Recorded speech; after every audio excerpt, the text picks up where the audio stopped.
샬롬. 우리 주 예수 그리스도의 평안과 사랑을 전합니다. 여러분, 사랑하는 형제 자매 여러분, 복음이 만복의 근원인 것을 믿으십니까? 그렇다면 이 복음을 마땅히 만민에게 열방 가운데 흘려보내야 되지 않겠습니까? 그 이야기를 하고자 합니다. 만복유통 글로벌 마케팅이라는 주제로 3일간 이 자리에 서게 하신 하나님께 감사드립니다. 그러나 오늘 처음 참석하신 분들을 위하여 전반부에 그 온전한 복음을 요약하고 시작하도록 하겠습니다. 우리 기도로 나아갑시다. 사랑의 아버지, 부족한 입술입니다. 주의 십자가 보혈로 덮어 정결케 하시고 약속하신 보혜사 성령님, 진리의 영으로 이 자리에, 이 회중 가운데 임하셔서 아버지께서 전하고자 하시는 그 비밀된 복음의 말씀, 그 능력을 선포하게 하여 주시옵소서. 주님 손에 모든 것을 의탁드립니다. 저희들의 혼과 영과 육이 합하여 아버지께 기쁘게 나아가는, 연락되어지는 그런 산제사가 되게 하여 주시옵소서. 모든 것을 감사드리며 우리 주 예수 그리스도의 이름으로 기도했습니다.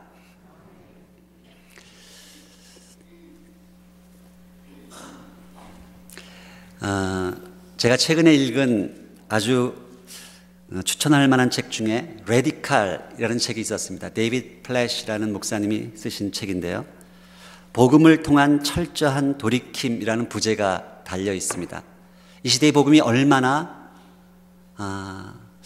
예수님과 초대교회 사도들이 전했던 그 온전한 복음에서 멀어져 있는가, 그것을 알려주는 귀한 책입니다. 그렇습니다. 이 복음이라는 것은 정말 레디컬한 것입니다. 그러나 이 복음이, 이 온전한 복음이 정확하게 선포되고 가르쳐지고 행해질 수만 있다면 이 복음은 한 사람의 인생을 완전히 뒤바꾸고 교회를 일으키며 한 국가와 역사를 변화시키는 그 능력이 그 안에 있는 것입니다. 그러나 세상 사람들은 우리를 가리켜서 더러는 아주 부정적인 시각으로 손가락질하며 예수쟁이라고 말합니다. 저 사람들은 말은 잘하는데 그 삶이, 행동이 따라가지 못해 비웃고 손가락질합니다. 왜 이렇게 되었을까요? 그러나 초대교회의 사도들과 성도들이 전했던 그 복음은 달랐습니다. 그들은 예수쟁이라는 그런 칭호를 받은 것이 아니라 사도행전 11장에 보면 그 안디옥 교회 성도들이 정말 가난한 자들을 돌보며 이 복음을 위해서 자신의 목숨을 내어놓는 그 모습이 믿지 않는 그 사람들에게도 기이하게 보여지고 저들은 그리스도를 따르는 무리다, 크리스찬이라고 불렀던 것입니다. 여러분, 예수쟁이와 크리스찬의 차이가 무엇입니까? 이 질문을 드리고 싶어요. 여러분들은 지금 어느 자리에 서 계십니까? 초대교회의 사도들과 성도들이 전했던 복음은 우리의 구세주 되신 예수 그리스도의 그 존귀한 이름, 우리가 그 이름을 통해서 십자가의 보혈로 구원을 받았지만 그 예수 이름만 전한 것이 아니었어요. 그들은 예수와 함께 그리스도를 함께 전했습니다. 저희가 날마다 성전에 있든지 집에 있든지 예수는 그리스도라 가르치기와 전도하기를 쉬지 아니하니라. 이것이 그들이 핍박 속에서도 늘 쉬지 않고 전했던 그 복음인 것입니다. 마찬가지로 사도 바울도 그가 회심하고 나서 바로 유대인 회당에 뛰어들어가서 전했던 복음이 예수가 그리스도라는 것을 전했던 것이죠. 여러분, 이 온전한 복음이라는 것은 예수가 그리스도라는 것을 선포하는 것입니다. 그런데 우리의 복음이 너무 예수 복음으로 축소되고 약화되어 있어요. 우리를 구원하신 그 예수라는 그 이름이 무엇입니까? 여러분, 우리가 예수 그리스도 하지만 예수가 first name이고 그리스도가 last name입니까? 그것이 아니잖아요. 예수는 우리를 구원하신 구원자라는 뜻이죠. 십자가에서 우리 죄를 위하여 달려 돌아가시고 부활하신 그 구세주 예수와 예수의 그 이름을 통해서 우리가 구원받지만, 마땅히 구원받은 우리 성도들은 이제 그 예수가 약속하신 대로 마지막 때 이 온 세상을 회복시키기 위하여 다시 임하실 그 메시아 그리스도인 것을 우리가 믿고 선포하고 따라가는 것입니다. 이 메시아 복음이 이 시대에 실종되어 있다는 것이죠. 그래서 이 복음을 회복하는 것, 그것이야말로 이 시대의 교회가 가장 고민해야 할 그 문제다, 그런 생각을 해봅니다. 구멍난 복음이란 책을 쓰신 리처드 스턴스라는 분이 계시는데, 이분의 그 책에 의하면 우리의 성경을 연구하면서 이 성경 안에 가난한 자들을 위한 그 메시지가 얼마나 많은가 헤아려 보니까 2,000군데가 넘더래요. 근데 그것을 다 우려내고 재해버리니까 이 성경이 너무나 얇아지고 너덜너덜한 구멍난 복음이 되더라는 것이죠. 이 구멍난 복음을 온전한 복음으로 회복시켜야 하는 그 사명이 우리에게 있는 것입니다. 바로 오늘 우리가 살펴볼 이 로마서야말로 이 온전한 복음을 우리에게 가르쳐주는 너무나 귀한 성경이에요. 로마서 안에 보면은 우리가 얼마나 큰 죄인인지, 우리의 죄된 본성에서부터 시작해서, 그래서 우리가 마땅히 예수 그리스도의 십자가 그 보혈의 능력으로 말미암지 않고는 구원받을 길이 전혀 없는 그런 존재인 것을 가르치기 시작합니다. 예수님의 십자가와 그 부활의 능력, 그리고 지금도 승천하셔서 하늘보좌에서 우리를 위하여 중보하시는 그 예수 그리스도의 그 행하신 그 예수 십자가를 통해서 우리에게 이 생명의 구원을 가르쳐 주시죠. 뿐만 아니라 이제 약속하신 대로 그 보혜사 성령님을 보내주셨어. 우리가 이제 성령의 법을 따라서 마땅히 어떻게 성화된 모습으로 살아가야 되는가, 그것을 또한 우리에게 이야기해 주십니다. 그 예수 십자가의 복음뿐만 아니라 이 로마서에 보면은 마지막 때 이 그리스도가 다시 오시기 위한 그 하나님의 그 비밀된 경륜들이 드러나 있어요. 그 주님의 다시 오심을 바라보고 우리 성도들이 어떻게 달려가야 하는가, 마지막 때 유대인들이 다시 어떻게 회복되고 이 온 우주가, 피조계가 다시 주님 앞에 돌아오는 그 장대한 이야기를, 그 교회론을 다루고 있는 것입니다. 그래서 로마서에는 우리가 구원받는 구원론의 문제와 교회가 그리스도의 남은 고난을 어떻게 져야 하는가 하는 교회론의 문제, 자기 십자가의 문제를 함께 다루는 귀한 성경인 것이죠. 로마서는 이렇게 복음에 대한 정확한 정의에서 시작합니다. 이 복음은 하나님이 오랜 세월을 통해 수많은 선지자들을 이 땅에 보내셔서 그의 아들에 관하여 미리 약속하신 그런 것이라고 이야기합니다. 이 복음은 하나님의 약속이죠. 그래서 우리가 신약, 구약 그렇게 약속이라고 믿는 것이, 그 약속을 믿는 것이죠. 근데 그 복음의 내용이 무엇인가 하면, 첫째로 그는 육신으로는 다윗의 혈통에서 나셨다. 그분이 사람의 아들로 이 땅에 오신 그런 분인 것을 선포합니다. 뿐만 아니라 그가 성길의 영으로 죽은 자 가운데서 다시 부활하셔서 능력으로 하나님의 아들로 인정되셨으니 곧 우리 주 예수 그리스도라고 이렇게 선언하는 것이에요. 이 온전한 복음에는 그래서 사람의 아들로 오신 그리스도, 인자로 오신 그 그리스도의 그 사명과 역할과 우리를 위하여 십자가에 달려 돌아가신 하나님의 아들 어린 양 예수의 그 신성이 함께 선포되는 것, 이것이 온전한 복음이에요.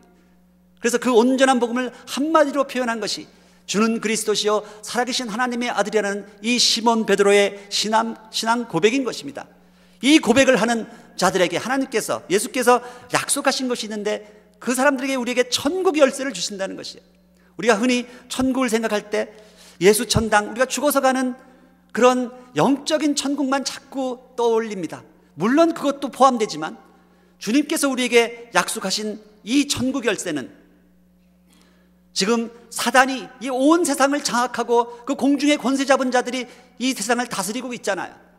이 사단의 그 노림수는, 사단이 원하는 바는 우리 예수 믿는 자들이 교회 안에서 머물러 있으면서 정말 자기들끼리 뭉쳐있는 것을 원하는 것이에요. 자기가 지금 다스리고 있는 이 세상의 모든 정치, 경제, 문화, 예술, 과학기술 모든 영역이 사단의 권세 아래서 신음하고 있는데 자기 영역으로 넘어오지 못하도록 가로막는 것이 사단의 전략이에요. 그런 우리에게 이제 천국 열쇠를 주시면서 지금부터는 너희가 무엇이든지 땅에서 매면 하늘에서도 매일 것이요 땅에서 풀면 하늘에서도 풀릴 것이다.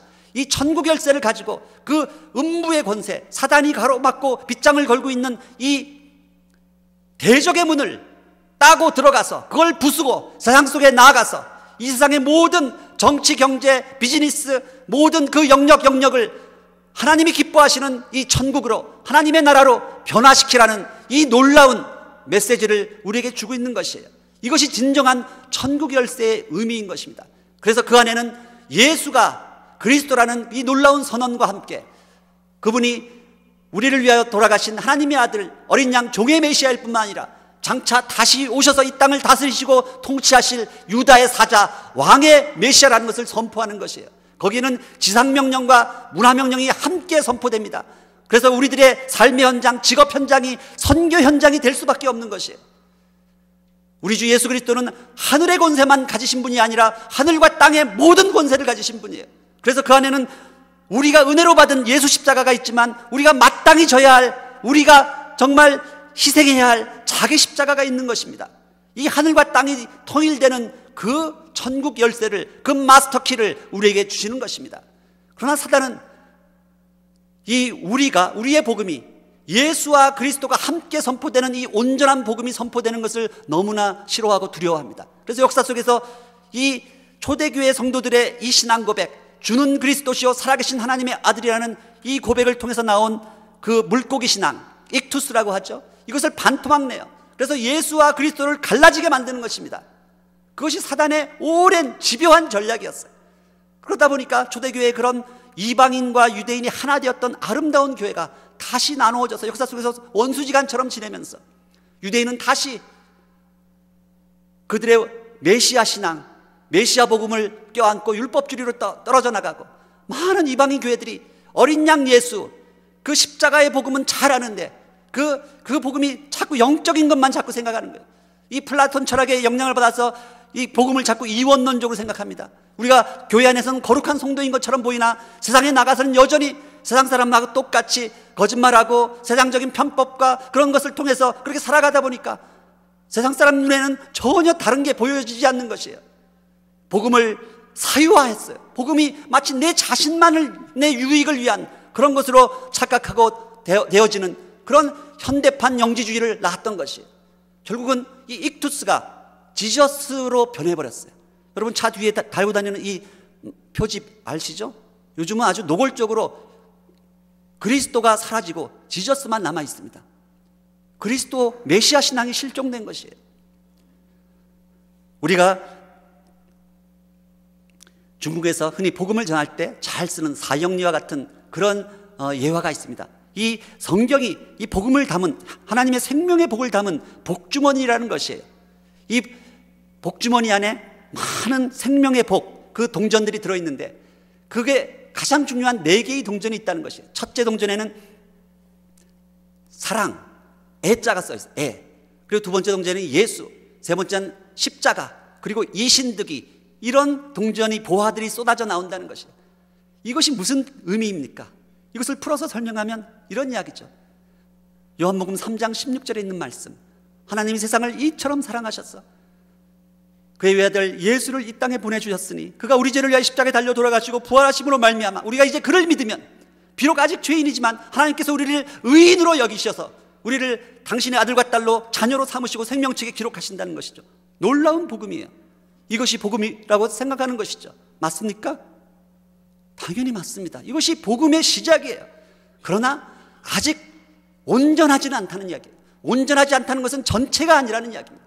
그 복음의 이 동전의 뒷면이 있다는 것이에요.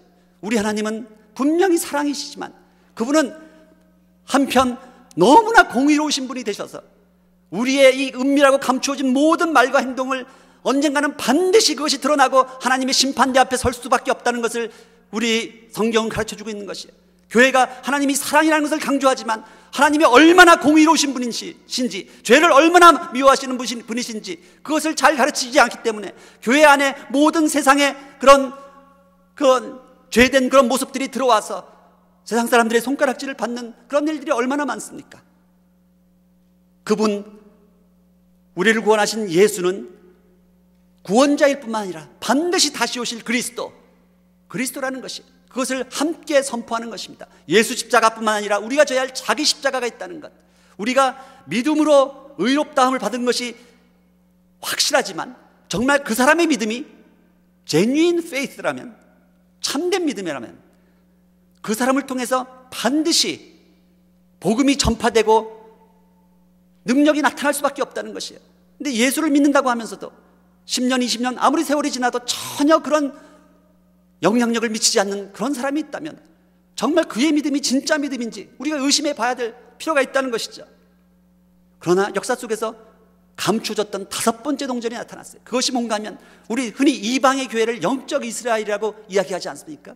우리 이방의 교회, 정말 열방 모든 민족까지 복음이 전파되는 마지막 때가 되니까 그 역사 속에서 오랜 세월 핍박받고 피 흘리며 고통당하던 역사적 이스라엘, 유대인이 다시 회복되기 시작해요. 이것은 구약의 수많은 선지자들을 통해서 이미 예언한 바예요.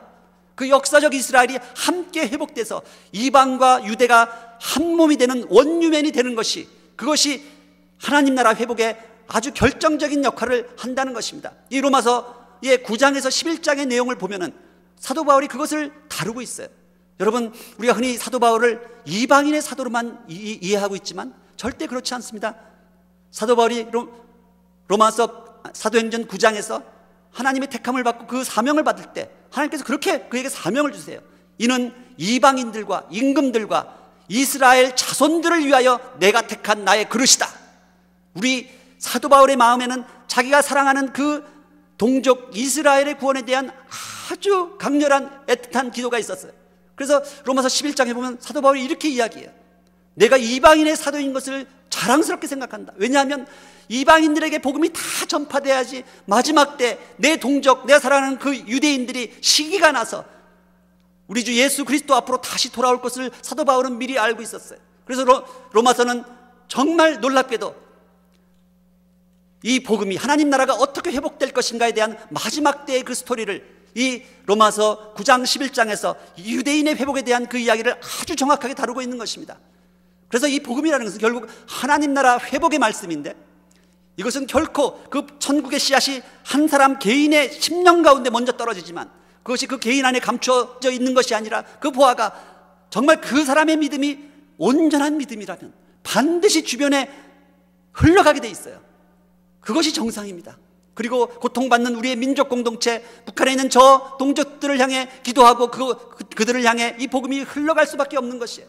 그러나 그 복음은, 이 복음의 이 다이내믹스는 우리 민족 안에 갇혀져 있을 수 없는 것입니다. 그래서 온 열방과 이스라엘 가운데까지 퍼져가는 것이요, 로마서에 보면 아니 그것을 뛰어넘어서 저와 여러분 같은 하나님의 아들 딸들이 이 우리 인간의 타락으로 말미암아 함께 고통받는 온 피조세계, 이 피조물들이 우리가 나타나기를 탄식하며 기다리고 있다, 이렇게 표현하고 있어요.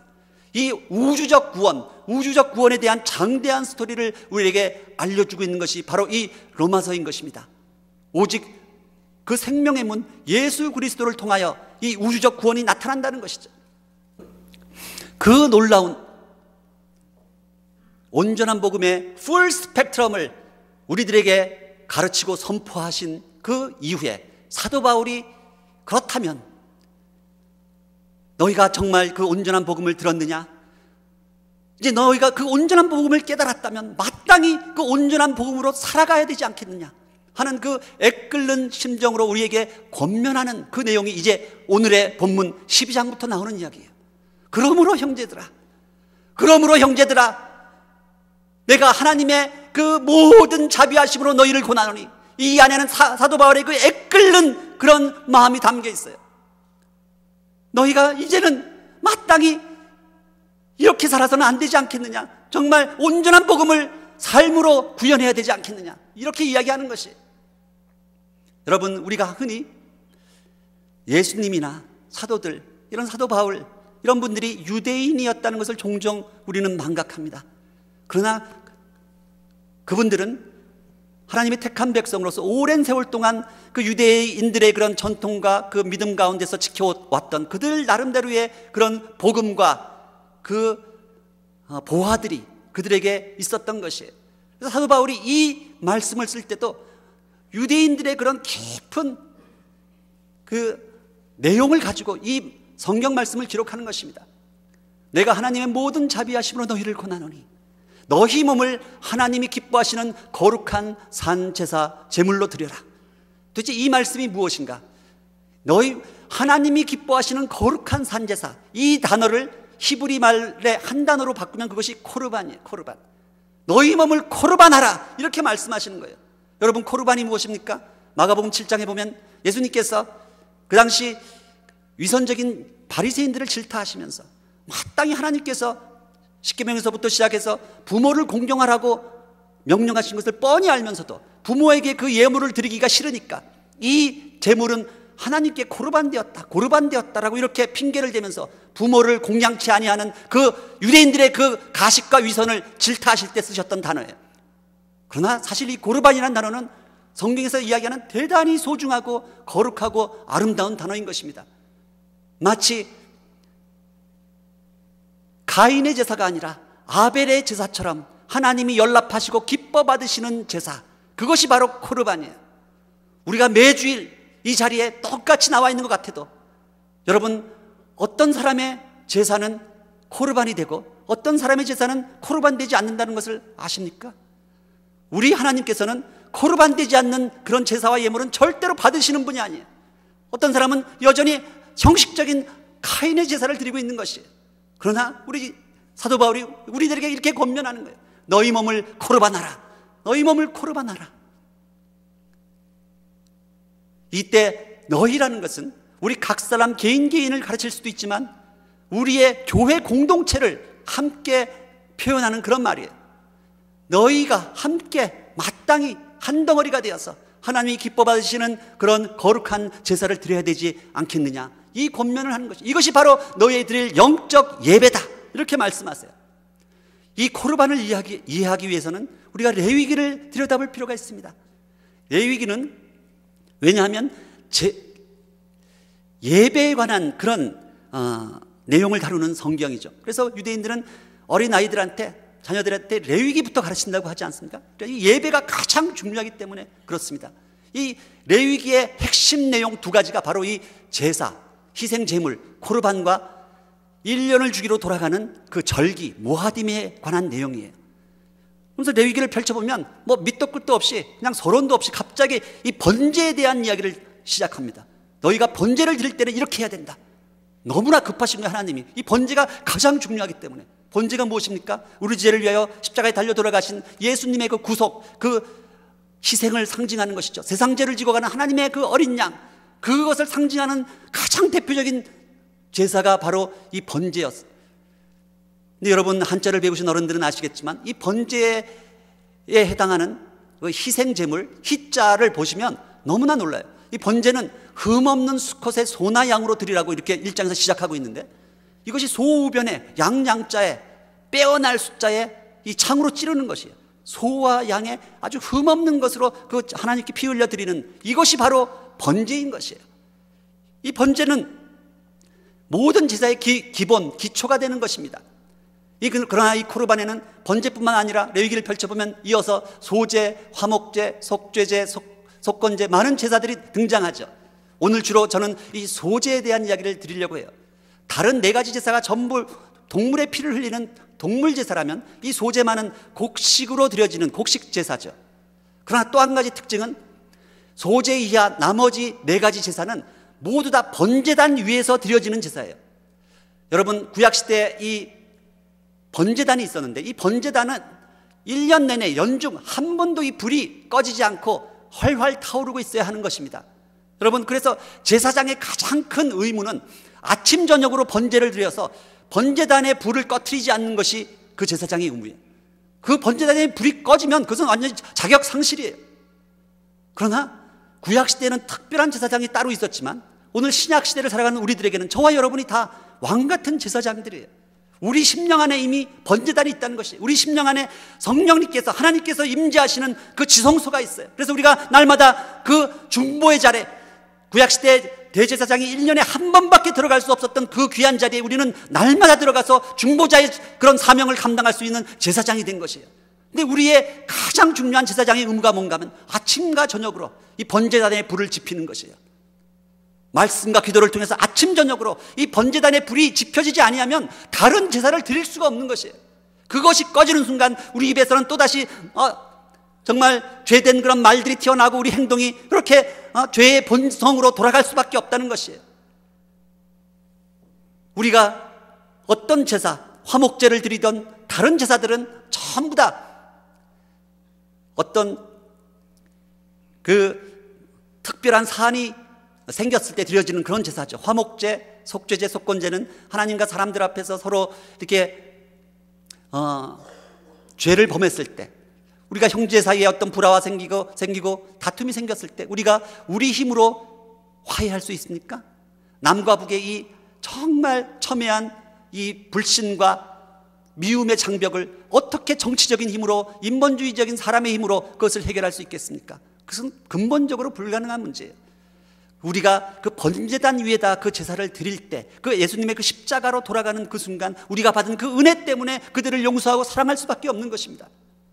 이 번제단의 불을 꺼트리지 않는 것, 이것이 제사장의 의무라는 것이죠. 그런데 그 중에서 오늘 우리가 살펴볼 이 소제는 곡식으로 드려지는 제사예요. 다른 제사들과 달리 이것은 공동체적인 제사입니다. 우리가 곡식에 이 제사를 드릴 때 이 소제를 우리가 유월절 때 이스라엘 백성이 먹었던 그 무교병 아시죠? 무교병을 맞자라고 하는데 이 맞자로 드리라고 이야기해요. 그래서 이 곡식을 갈아가지고 곡식을 갈아서 이 반죽 덩어리를 만드는데 우리 각 개인이 얼마나 이 딱딱한 곡식 알갱이처럼 모가 나고 옆에 있는 사람들을 다 이렇게 막 힘들게 하고 상처 주는 그런 본성, 죄의 본성들이 다 있잖아요. 그것을 빻아가지고 형체가 없이 가루로 만들라는 것이에요. 그래서 그것을 한 덩어리로 만들라는 것이에요. 이 교회 공동체 안에서. 그러면서 그것을 거기다가 반드시 넣어야 할 두 가지가 있는데 기름과 소금이에요. 이 기름 부음, 올리브유를 붓는 것, 이것이 바로 기름 부음이에요. 이것은 성령의 기름 부으심이에요. 그것을 통해서 이제 한 덩어리가 되는 것이에요. 이 소금은 변치 않는 하나님의 언약을 상징하는 것입니다. 그래서 이 덩어리는 변질되지 말아야 되는데 이 시대의 복음에 소금이 상실되는 바람에 복음이 변질되고 있어요. 그러나 또 절대로 넣어서는 안 될 두 가지가 있는데 그것이 누룩과 꿀입니다. 누룩은 부풀리는 거잖아요. 부풀리는, 자신을 드러내기 좋아하고 부풀리기 좋아하는 우리들의 인간의 교만한 본성. 꿀은 탐심이에요. 탐심. 이것들을 너희가 교회 공동체에서 제하라는 것이에요. 그래야지 온전한 하나님이 기뻐 받으시는 그 맞자, 그 소제의 그런 제사가 된다는 것입니다. 근데 이 소제는 우리가 교회 공동체 안에서만 해당되는 것이 아니라 우리가 직장 생활이나 가정 생활 속에서 가정의 공동체, 직장의 공동체 안에서도 늘 일상적으로 날마다 드려지는 일상의 제사를 또한 의미하는 것입니다. 그 예배가, 일상의 제사가 회복이 돼야 되는 것이에요. 여러분, 우리 기독교뿐만 아니라 불교나 무슬림이나 모든 세상의 종교 철학이 다 나름대로 자신들이 섬기는 그 신, 하나님을 향해서 제사, 예배를 드린다는 거 다 아시죠? 그러나 기독교를 제외한 다른 모든 종교의 그 예배 행위는 사람이 중심이 돼서 소위 인본주의적으로 그들이 섬기는 신을 향해서 뭔가 인간의 노력과 행위로 자꾸 올려드리는 거예요. 그래서 그 신을 감동시키려는 거죠. 그래서 그 감동된 신이 뭔가 우리에게 베풀기를, 보상해 주기를 기대하는 그 심리, 소위 그것이 기복신앙이라는 것이죠. 그 범주에서 벗어나지 않아요. 그래서 무슬림들도 열심히 선행을 베풀고 하는 이유가 그 대가로 천국 가기 위해서 그렇게 믿고 있는 것이에요. 그러나 기독교의 예배는 전혀 다르죠. 하나님을 알지도 못하고 그저 죽음을 향해 달려가는 우리를 너무나 사랑하시고 불쌍히 여기셔서 하나님께서 먼저 우리를 향해 내려오세요. 십자가까지 내려오세요. 그 십자가의 그 놀라운 은혜와 공로를 힘입어 우리가 구원을 받았기 때문에 이제는 그 은혜를 우리가 안고 하나님 앞에 다시 이제 믿음으로 나아가는 것, 이것이 기독교의 예배라는 것입니다. 이 방향이 완전히 반대예요. 그러나 우리 교회 안에 모여있는 많은 사람들 가운데 여전히 이방인의 제사, 가인의 제사, 그 기복신앙적인 그런 제사를 드리는 사람들이 얼마나 많은지 몰라요. 이 예배의 본질이 회복돼야 되는 것이, 우리가 주일날 나와서 이렇게 하나님 앞에 온전한 예배자로 서는 것이 너무나 중요하다는 것이죠. 그러나 우리가 예배자로 서는 것이 너무나 중요한 만큼 이제 우리가 나머지 6일 동안 세상 속에 나아가서 우리가 온전한 믿음으로 살아가는 것이 또한 중요한 일이에요. 우리 주님이 우리를 구원하시기 위해서 십자가까지 내려오셨다면 마땅히 우리도 죽어가는 수많은 우리 이웃을 향해서 우리도 내려가야 돼요. 주님과 같이 다는 못 내려가도 절반은 내려가야죠. 그래서 제가 그냥 그림 그리면서 만든 말이 유턴에서 피턴으로 이웃을 향해 나아가란 말이죠. 그래야지 그때 비로소 삶의 현장에서 십자가가 나타납니다. 자기 십자가가 나타나요. 이것을 가리켜서 산제사, living sacrifice라고 부르는 것이에요. 이것이 바로 너희가 드릴 영적 예배다, 이렇게 말씀하고 있는 것이에요. 그러나 이 레위기에는 이 제사, 희생제사뿐만이 아니라 1년을 주기로 돌아가는 이 절기, 모아딤에 관한 이야기가 또 나오고 있습니다. 이것은 이 제사가 주로 우리가 하나님 앞에서 어떻게 제사를 드려서 어떻게 구원받는가 하는 구원론의 문제라면, 이 절기는 장차 역사 속에서 그리스도가 임할 때까지 이 하나님 나라가 어떻게 전개될 것인가를 가르쳐주는 소위 메시아 복음에 해당하는 이야기예요. 예수 복음과 메시아 복음. 거기에 보면은 우리가 유대인들이 가장 소중하게 생각하는 소위 3대 절기가 있잖아요. 유월절, 오순절, 그리고 초막절인데, 이 유월절은 그 출애굽 사건, 죄에서 해방돼서 홍해를 건너서 나오는 그 출애굽 사건을 상징하는 것이었다면, 그건 구원의 문제죠. 구원의 문제. 그로부터 50일이 지나고 나서 나타나는, 이제 초여름에 나타나는 이 오순절은 유대인들은 너무나 그것을 의미를 정확하게 알고 있어요. 그 오순절이 어떤 의미인가 하면 시내산에서 십계명을 비롯해서 하나님의 말씀의 법, 말씀을 받은 날이에요. 그래서 이것은 구원받은 성도들이 앞으로 마땅히 어떻게 살아가야 될 것인가를 다루는 소위 성화에 대한 문제예요. 오순절의 성령 세례를 통해서 방언하고 하는 이런 걸 통해서 우리가 구원받는 것이 전혀 아니에요. 구원은 이미 유월절에서 끝난 것이에요. 구원받은 성도가 어떻게 살아갈 것인가, 이 문제를 다루는 것이 오순절이에요. 성령의 법을 따라서 살아가라는 것이죠. 근데 그 말씀 받은 우리 성도들이 마땅히 해야 될 것이 이 복음을 전파하는 것이에요. 그래서 오순절날 그 성령 세례를 받았던 마가의 다락방에 있었던 그 성도들이 바로 거리에 뛰쳐나가서 했던 것이 그 말씀의 권능을 받아서 담대하게 복음을 전하는 것이었어요. 우리 주님도 마찬가지예요. 그 성령 세례를 받으시고 그가 일어나셨을 때 주님께서 이렇게 선포하세요. 주의 성령이 내게 임하였으니 이는 가난한 자에게 복음을 전하게 하시려고 내게 기름 부으시고 나를 보내사. 이것이 성령 받은 자의 가장 정확한 특징인 것입니다. 복음을 전하는 삶을 산다는 것. 그리고 나서 그것이 한 넉 달이 지나고 나서 마지막 가을 추수 때가 다가오는, 얼마 전에 지나갔죠? 그 초막절이 바로 그리스도의 다시 오심과 이 심판과 영광에 이르는 이 하나님 나라의 마지막 때를 상징하는 그런 절기라는 것이죠. 이것이 성경의 전체 스토리예요. 그래서 성경에서 이야기하는 가장 중요한 3대 약속이 바로 이 유월절, 오순절, 초막절의 약속인데, 이것이 예수님의 초림과 성령 강림, 그리고 그리스도의 재림을 상징하는 이 중요한 약속을 유대인들은 끊임없이 1년을 주기로 계속 반복해가면서 그것을 훈련받았던 것이죠. 이 신앙이 살아나야 돼요. 그래서 이 세 가지 기둥을 저는 이제 H자로 생각해서 H빔이라고 이렇게 이야기를 합니다. 우리 죄를 위하여 돌아가신 예수 어린 양의 그 십자가 사건, 그리고 마지막 때 다시 오실 이 왕중의 왕 그리스도의 이 우주적 구원, 이 두 가지 구원의 구석사에 큰 기둥이 세워져 있다면 그것을 이어주는, 연결시켜주는, 예수가 그리스도라는 것을 깨닫게 해주는 그 기둥이 내 안에 살아계신 하나님 성령님이라는 것입니다. 그래서 주는 그리스도시여 살아계신 하나님의 아들이라는 이 고백 속에는 이 세 가지 기둥이 다 들어있는 것이에요. 저는 이것을 가리켜서 소위 복음의 삼원색이라고 부릅니다. 여러분 빛의 삼원색이란 말 들어보셨죠? 지금 여기에 여러 가지 아름다운 그런 총천연색 컬러가 발생하는 것도 사실은 빨강, 파랑, 초록이라는 세 가지 삼원색의 조합, 컨비네이션을 통해서 수많은 고화질 그런 영상들이 나타나는 것이에요. 이 중에 어느 하나라도 뭔가 빠져버리면 절대로 그 틴트가 색조가 완전히 이상하게 돼서 총천연색이 나오질 않아요. 그런데 우리가 전하는 복음, 우리가 받고 가르치는 복음이 이 복음의 삼원색 중에 어느 하나도 빠져서는 안 되는데 그것이 치우쳐 있다는 것이에요. 어떤 교회에서는 십자가 복음만 강조합니다. 어떤 교회에서는 자꾸 성령만 강조해요. 어떤 교회는 또 재림만 강조해요. 그게 아닙니다. 온전한 복음은 이 십자가와 성령과 재림의 이 세 가지 복음이 동시에 균형 잡히게 선포되는 이 복음이 온전한 복음인 것이에요. 그런 복음을 우리에게 전해준 가운데 이제 12장 2절에서 그렇다면 너희가 이제 어떻게 살아야 될 것인가?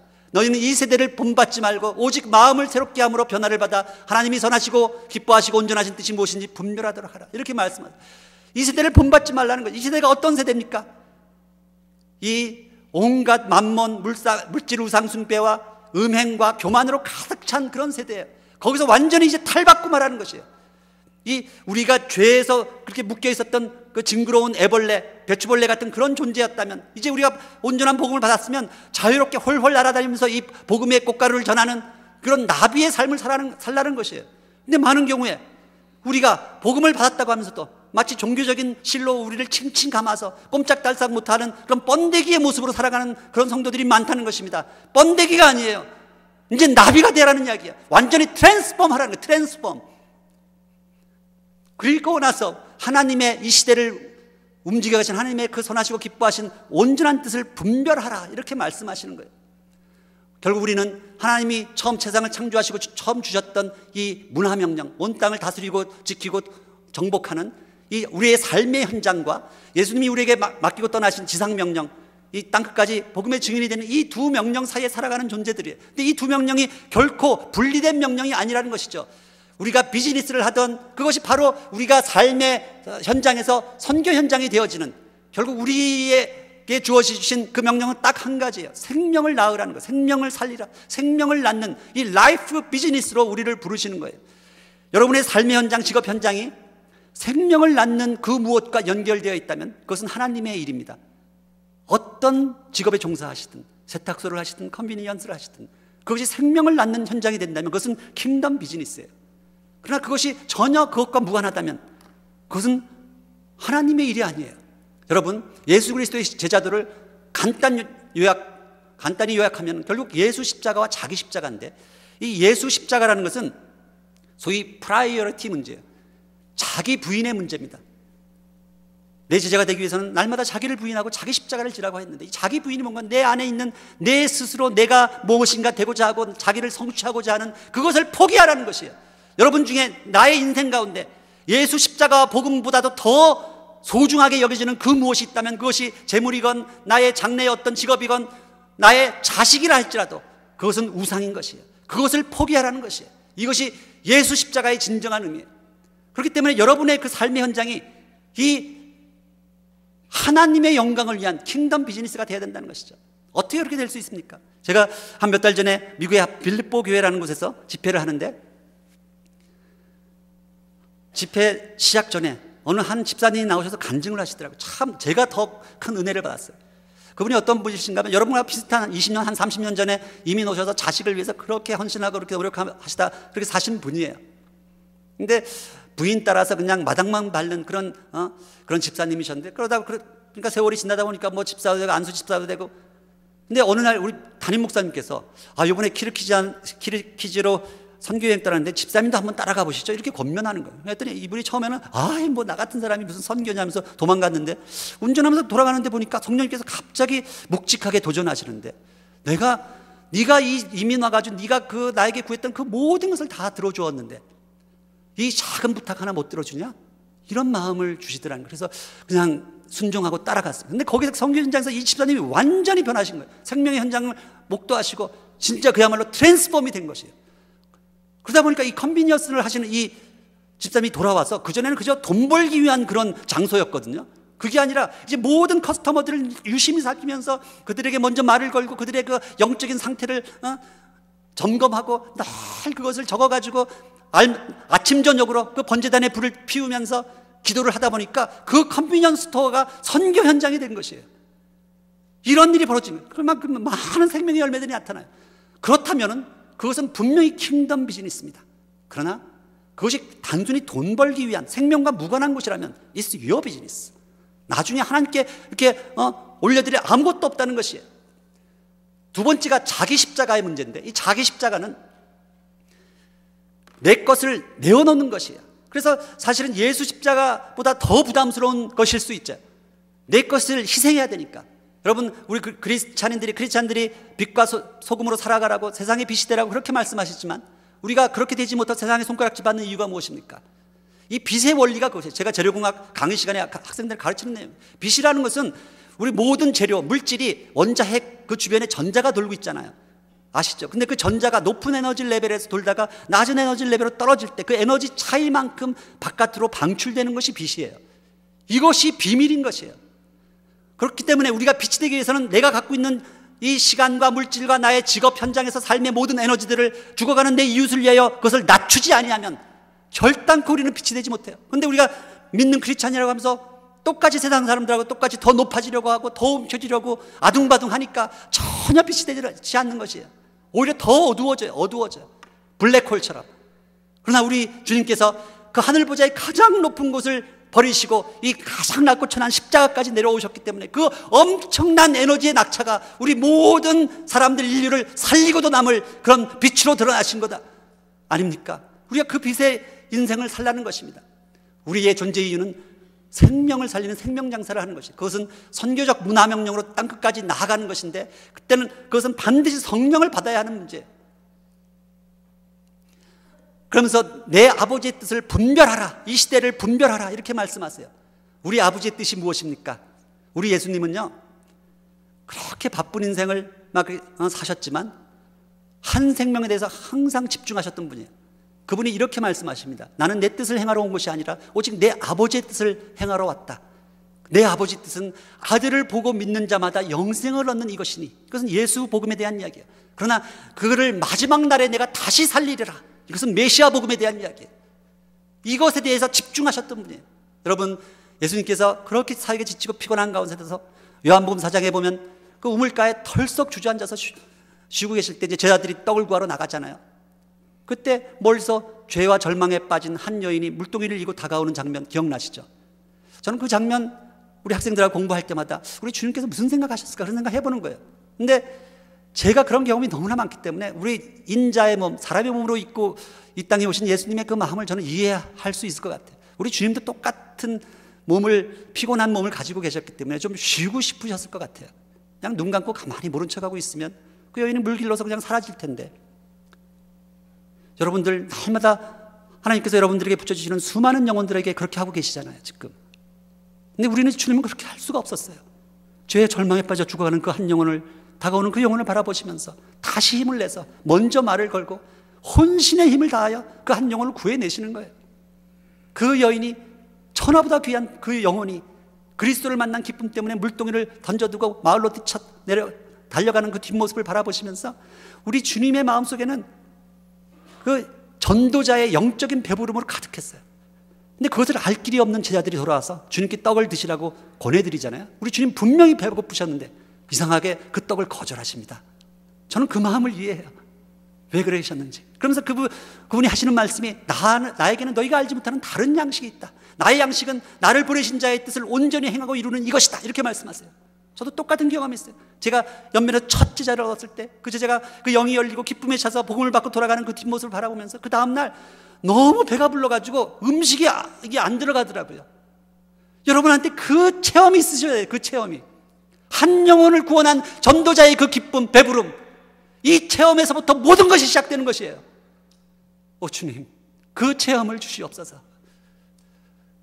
저는 이 본 한인교회를 향한 하나님의 소망이 있다고 생각해요. 이 온전한 복음을 이제 받으셨으니 이 교회가 진짜 선교적 교회로 변화되어야 될 텐데, 여러분들 그 촌이라고 부르나요? 그 생명체, 유기체의 특징이 뭔가면 그 가장 말단 부위에 셀이 살아있어야 돼요. 그 셀에서 생명이 넘쳐나야 돼요. 막 생명 현상이 일어나고, 이 셀의 특징은 번식이에요. 자기 증식, 번식을 하는 것이고, 그러나 그것이 모래알처럼 떨어져서 돌아다니는 것이 아니라 이 한 교회에서 공동체가 되어서 네트워크를 이루면서 통일체로 쫙 나가는, 한 가지 방향성을 가지고 나아가는 그런 여러분들의 삶의 현장이, 직업 현장이 선교 현장이 되는 그런 교회가 되시기를 간절히 축원하는 것입니다. 이런 마음을 담아서 전하기 위해서 제가 최근에 그 북경에서 예루살렘까지 긴 육로 여행을 마치고 나서 주님께서 깨닫게 하신 바를 이 온전한 복음을 전하기 위해서 고민하며 쓴 책이 이 띵동 박부장이라는 이런 책인데요, 이 소설로 썼어요. 너무나 이 복음이 레디컬하기 때문에 소설적 도구를 빌리지 않으면 안 되겠더라고요. 그래서 이것을 통해서 여러분에게 이 온전한 복음으로 살아가는, 정말 이 책에서 나오는 그 만복유통 주식회사 같은 그런 온전한 복음을 전하는 그런 교회 공동체가 우리 본 한인교회가 될 수 있기를 간절히 바라는 것입니다. 우리 주님께서 오병이어의 기적을 펼쳐 보이시잖아요. 떡을 그 수많은 군중 앞에서 붙드십니다. 테이큰. 그리고 그 떡 위에 축사하세요. blessed. 그리고 그 떡을 쪼개세요. 그리고 그것을 나눠주세요. given. 우리 주님이 그와 같은 떡의 인생을 하셨어요. 우리 주님 하나님께 붙들림을 받아서 그렇게 사셨으며 하나님께서 축사해 주셔서 그 인생 가운데 이는 내 사랑하는 자여 기뻐하는 아들이다. 자기 몸을 십자가에서 산산조각 내서 부서뜨리셨어요. 그리고 그것을 생명의 떡으로 우리에게 나눠주신 분이에요. 마땅히 그 떡을 받았으니 우리도 이제 떡의 인생을 사는 것이 마땅하지 않겠습니까? 저는 제 가장 사랑하는 친구 중에 정말 저와 대학 시절에 막 술 마시고 하던 그 술 친구였는데 둘 다 미국 가가지고 그 예수님을 알게 되었던 그런 친구입니다. 근데 제가 중국으로 떠나고자 했을 때 정말 그 친구가 저를 너무 사랑하기 때문에 가장 많이 말렸던 친구예요. 너 정신 나갔냐? 예수를 믿어도 정도껏 믿어야지. 너 지금 노후 대책 있어? 너 하나밖에 없는 그 아들 그 교육 문제 어떻게 하려고 그래? 막 그러면서 저를 막 말렸던 그 친구예요. 근데 그 친구가 결국 제가 중국 가서 한 3년 만에 제가 그 친구의 도움이 너무 필요해서 교수가 부족하기 때문에 그 이메일을 보내서 그 친구를 콜링했을 때 처음에는 펄쩍 뛰고 막 자기는 절대로 선교 같은 거 안 한다고 하던 친구가 하나님이 강권적으로 그 역사하시니까 결국 그 부부가 모든 것을 포기하고 연변으로 들어와서 5년간 너무 사랑으로 잘 섬겼던 부부예요. 근데 나는 나중에 하나님께서 뜻이 있으셔서 이 부부를 이제 중국 한족들 깊은 곳에 집어 보내셨어요. 그래가지고 이 정말 말도 안 통하는 중국 한족들에게 몇몇 한 서너 사람을 모아놓고 막 복음을 전하는 작은 소그룹 모임을 하고 있었을 때 이 딸과 아들이 하나씩 있는데 이 자녀들의 교육 문제 때문에 할 수 없이 이제 그들을 대도시에서 교육을 시키면서 이제 주말이 되면 대도시로 왔다 갔다 하는 그 생활을 하고 있었어요. 근데 어느 날 이제 곧 그 한족들을 향해서 떠나가야 하는 그 시점에 학교에서 갑자기 연락이 와서 보니까 이 외아들이 크게 다쳐서 이 두개골과 광대뼈가 완전히 함몰되고 큰 이제 수술을 해야 되는 그런 상황에 직면한 것이에요. 근데 그런 상황 속에서 이 친구가 기도하면서 그 수술과 그 아들을 그 아내에게 전적으로 맡기고 그 자기를 기다리는 그 지체들을 향해 떠나간 것이에요. 매일 부부가 같이 오던 그 사람들이 혼자 나타나니까 그 사람들이 물었을 거 아니에요. 왜 오늘 혼자 오셨어요? 여차여차해서 이런 큰일이 벌어졌습니다. 좀 함께 기도해 주세요. 너무 다급하니까. 그때 이 한족들이 완전히 무너져 내렸어요. 이 사람은 진짜구나. 우리들을 위해서 이 복음을 위해서 외아들을 하나님께 드리는 그런 사람이구나. 그때 성령의 기름 부으심이 강하게 역사했어요. 그래서 그때 그 이후로는 이 한족들이 자기들이 나가서 이제 복음을 강력하게 전하는 것이에요.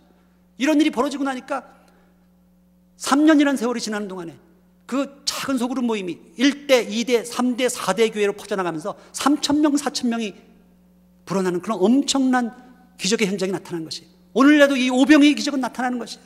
저는 몇 달 전에 그 중국 산속에서 이제 이 형제와 그런 간증을 나누면서 그걸 듣는 동안에 너무너무 가슴에 찔리는 것이 있었어요.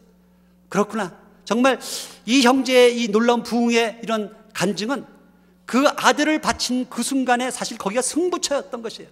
그것이 바로 아브라함이 이삭을 번제단에 바치던 그 순간이에요. 저에게도 그런 경험이 있었던 것 같아요.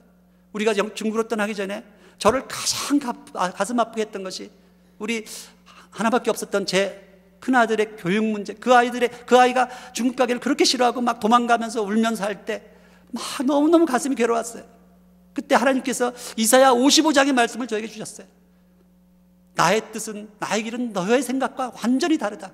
나의 길이 너의 생각보다 훨씬 높고 훨씬 더 크니까 걱정하지 말고 그 아이의 모든 장래를 나에게 맡겨라. 이렇게 말씀하셨기 때문에 그 말씀 믿고 갔던 거거든요. 사실은 제가 만일 그 연약한 믿음이 예수 믿은 지 겨우 한 3년 됐을 때 주님 앞에 지난 15년 이상을 쓰임받았다면 그때 그 주님 앞에 드렸던 그 작은 헌신을 주께서 기쁘게 연락하셨던 거라고 저는 생각해요. 여러분들, 여러분의 인생 가운데 여러분이 가장 소중하게 아끼는 여러분의 자녀들과 여러분의 가족이 먹어야 하는 그 소중한 떡을 주님 앞에 부서뜨려서 드려본 적이 한 번이라도 있습니까? 그렇다면 여러분은 반드시 부흥을 체험하셨을 거예요. 저는 이 본 한인교회가 그 여러분의 가정이, 여러분의 인생이 그런 떡을 쪼개는 인생이 되기를 간절히 소망하는 것입니다. 그리하여 정말 주님이 기뻐하시는 코르반이 되어지는 그런 가정과 성도와 교회가 되시기를 간절히 축원합니다. 기도하시겠습니다. 아버지, 온전한 복음으로 주 앞에 예물을 드렸습니다. 주님, 이제 사랑하는 당신의 형제 자매 이 분들의 인생과 가정과 이 교회를 주님 손에 위탁합니다. 이제 주님께서 이들을 붙드시고 그 위에 축사하시고 쪼개셔서 주님의 하나님 나라의 생명의 역사 속에서 마음껏 나누고 사용하여 주시옵소서. 그리하여 이들의 인생과 가정과 그리고 이 본 한인교회가 주님이 기뻐하시는 코르반이 되어지는 이 지역사회의 본이 되는 정말 마지막 때 우리가 달려가야 할 그 본향을 향해 달려가는 코르반이 되어지는 아름다운 제물이 되게 하여 주시옵소서. 주님 손에 모든 것을 의탁드리며 우리를 구원하신 예수 그리스도 이름으로 기도했습니다.